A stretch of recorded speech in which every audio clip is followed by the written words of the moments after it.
ఇక రజకుల విషయానికి వద్దాం. రజక సోదరులారా, మీ జనాభా తెలంగాణ రాష్ట్రంలో మీ జనాభా దాదాపుగా 9 లక్షలు ఉన్నట్టుగా సమగ్ర కుటుంబ సర్వేలో తేలింది. రజకులు చాలా రాష్ట్రాల్లో షెడ్యూల్ క్యాస్ట్గా ఉన్నారు, ఇక్కడ మాత్రం షెడ్యూల్ బ్యాక్వర్డ్ క్లాసెస్లో ఉన్నారు. సరే, ఏదేమైనప్పటికీ కూడా ఇక్కడ రజకుల పరిస్థితి, ఎంతమంది రజకులు ఇప్పటిదాకా చట్టసభకు పోయారు? అక్కడ మండల్లో బసవరాజు సారయ్య గారు, అసెంబ్లీలో శంకరన్న, ఈర్లపల్లి శంకరన్న, వీళ్ళిద్దరే ఉన్నారు. కానీ ఈ జాతి నుంచి నాయకత్వం బయటికి రాలే. వీళ్ళిద్దరు ఇప్పుడు పాడి కౌశిక్ రెడ్డి, ఆ తర్వాత అరకెపూడి గాంధీ, వీళ్ళిద్దరు ఒక తాను వేస్తే కూడా సాకలోళ్ళని ఇల్లు లేవు, మన రజకుల ఇల్లు లేవు వీళ్ళవి.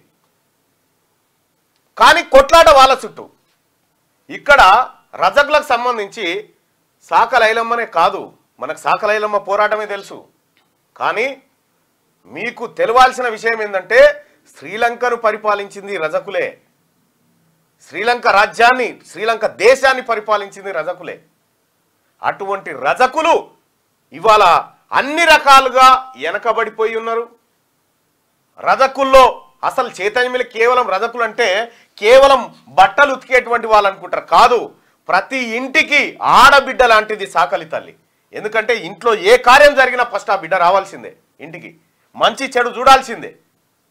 ప్రతి ఇంటికి ఆడబిడ్డ లాంటిది, ప్రతి కులానికి ఆడబిడ్డ లాంటిది రజక తల్లి, సాకలి తల్లి.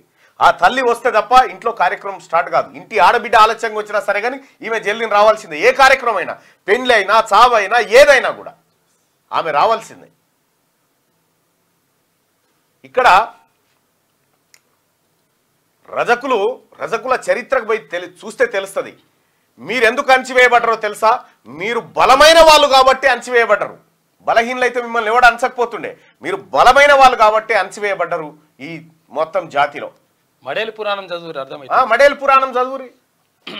మడేలు పురాణంలో మీది ఉంది కదా, దాని చరిత్ర ఉంది కదా, ఎక్కడి నుంచి వచ్చారు మీరు, ఏం కథ అనేది, ఎంత వీరుని కడుపులోంచి పుట్టిరో మీకు తెలుస్తుంది కదా. రజకులు అంటే కేవలం యాటలు కోసుడు, బ్యాండ్ కొట్టుడు, ఆ తర్వాత ఈ పోల్ జల్లుడు, ఇవి కాదు. మీ చరిత్ర చాలా పెద్దగా ఉంది. చరిత్ర, ఆ చరిత్రలోంచి వచ్చినటువంటి వాళ్ళు మీరు. ఇవాళ తెలంగాణ రాష్ట్రంలో దాదాపు 9 లక్షలు ఉన్నటువంటి రజకులు ఎక్కడ? మీకంటే తక్కువ ఉన్నోడే 10 మంది అన్న ఉంటారు. ఎంతమంది ఉన్నారు? వెలమలు 0.2% కూడా లేరు. కానీ మీరు ఎక్కువ ఉన్నారు, వాళ్ళకంటే 10-20 ఇంతలు ఎక్కువ ఉన్నారు. కానీ మనకు ప్రాతినిధ్యం లేనటువంటి పరిస్థితి. అది నిన్నయాల, ఆ రెండు కూడా నిన్నయాలనే.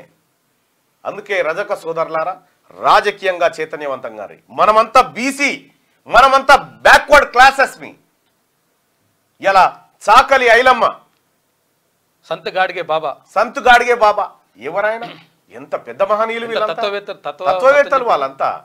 కాబట్టి రజక సోదరులారా, మీరు చిన్నోళ్ళు అనుకుంటారు కానీ మీరు చిన్నోళ్ళు కాదు, మీరు చాలా పెద్దోళ్ళు, చాలా గొప్పవాళ్ళు, గొప్ప జాతి నుంచి వచ్చి అణచివేయబడ్డటువంటి వాళ్ళు మీరంతా. మీరు ఈ మంది బట్టలు ఉతకడానికి కాదు, ఒకప్పుడు దేవతల వస్త్రాలు ఉతకడం కోసం, అవి శుద్ధి చేయడం కోసం. ఒక వస్త్రాన్ని శుద్ధి చేయాలంటే చిన్న మాట కాదు. మీరు రామాయణంలో కూడా మీ ప్రస్తావన ఉంది. ఎక్కడ చూసినా మీకు మిమ్మల్ని అణిచివేసే చరిత్రనే ఉంటుంది. కానీ మీరు మెడేలే చరిత్రకు పోండి, అందులో ఉంటుంది మీ చరిత్ర. బసవ పురాణం కాడికి పోరి, అందులో ఉంటుంది మీ చరిత్ర. అది తీసి ఈ జాతి తెలుసుకోవాల్సినటువంటి అవసరం ఉంది. ఎలా నాయ బ్రాహ్మణులు ఎంత గొప్ప వాళ్ళు, నాయ బ్రాహ్మణులు తమిళనాడులో ఏళ్తా ఉన్నారు, ముఖ్యమంత్రి. అక్కడ రజకులు శ్రీలంక దేశాన్ని ఏళ్తా ఉన్నారు, అక్కడ ఏలిరు కూడా. కాబట్టి సోదరులారా, రజక సోదరులారా, మీ చరిత్ర మీరు తెలుసుకుంటేనే సాధ్యమవుతుంది. మీ లెక్కలు, మీ కథ, మీ కార్ఖానంతా మళ్ళీ తర్వాత చెప్తా. ఇక ముదిరాజులది అయితే 50 దేశాల జనాభా కంటే ముదిరాజులు ఎక్కువ ఉన్నారు. 50 దేశాల జనాభా కంటే తెలంగాణ రాష్ట్రంలో ముదిరాజులు ఎక్కువ. మనమే గవే షాపులు పడదాం, చింతకాయలు కొట్టి తెంపుదాం. మీకు ఇంకా విషయం చెప్పన్నా, అమెరికా జనాభా కంటే ఇండియాలో బీసీల జనాభా ఎక్కువ. మొత్తం ఎంటైర్ ప్రపంచంలో బీసీల జనాభా కంటే ఎక్కువ ఉన్నది ఒక చైనాలనే. ఏ దేశంలో లేరుగా. గంత పెద్ద బీసీ జాతి ఇవాళ అణచివేత గురి కనీసం వార్త కొట్టుకునుడు కూడా వార్తనే, వాళ్ళే వార్తలు, వాళ్ళే బ్రేకింగ్ న్యూస్లు. ఈయన ఆయన కుండి వాళ్ళ కొట్ట, ఈయన ఆయన ఎక్కడి వార్తలు?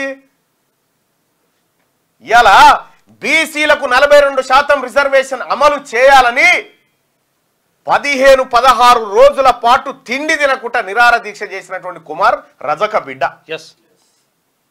రజక బిడ్డ ఈ ఎంటైర్ తెలంగాణలోనే ఇప్పటి వరకు అన్ని రోజుల పాటు నిరాహార దీక్ష చేసిన ఒకే ఒక్కడు రజక బిడ్డ కుమార్. ఇలా వాళ్ళంతా రేపొద్దుగాల బీసీ మహాసమరంలో యోధులుగా ఉండాలి ఈ రజకులంతా.